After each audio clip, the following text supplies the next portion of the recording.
Basically, my job is to work with students from middle school, high school, at the college level, and how do we better encourage minorities to be able to have a voice in institutions such as this.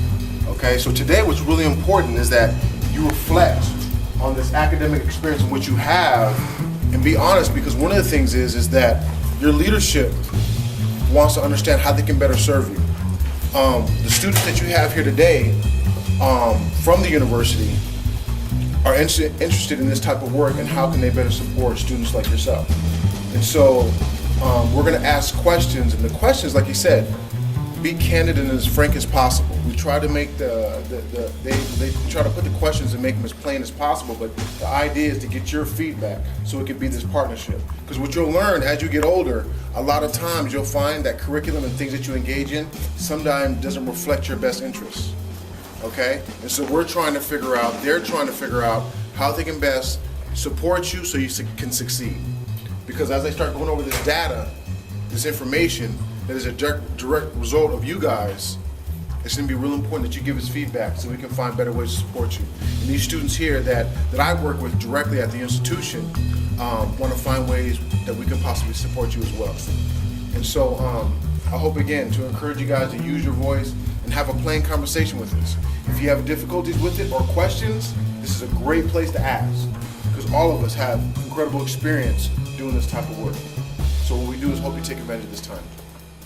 We are bringing you together with some serious questions that are on our minds, and we want you to help us kind of answer those questions.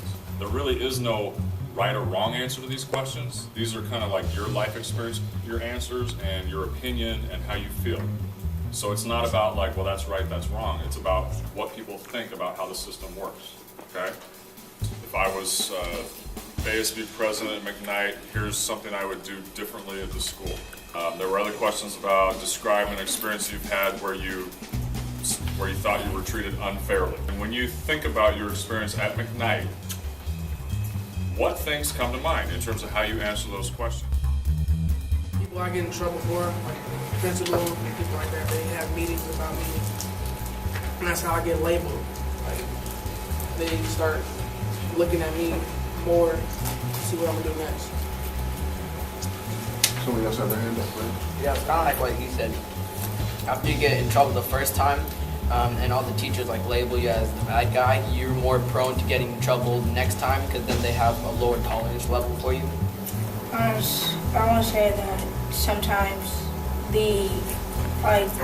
sometimes I feel like people don't listen. Like they don't want to hear the side of the story. If you get in trouble, they just assume like if you've already gotten in trouble, whatever, I'm not gonna listen to you. We're just gonna get this over with. They like some of them don't. Yeah, they're just like, oh well, I know you did it. And you did this reason. They don't try to hear your side of the story. They just listen to the teachers or whatever's written down. So you feel like you don't even have a chance? Yeah, sometimes.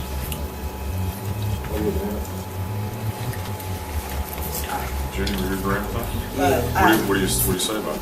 Like if you're innocent and the teacher say you did it, they're not gonna believe you. They're just gonna go with the teacher and say, no matter how hard you try, even if you got witnesses, they're just gonna try to get you out.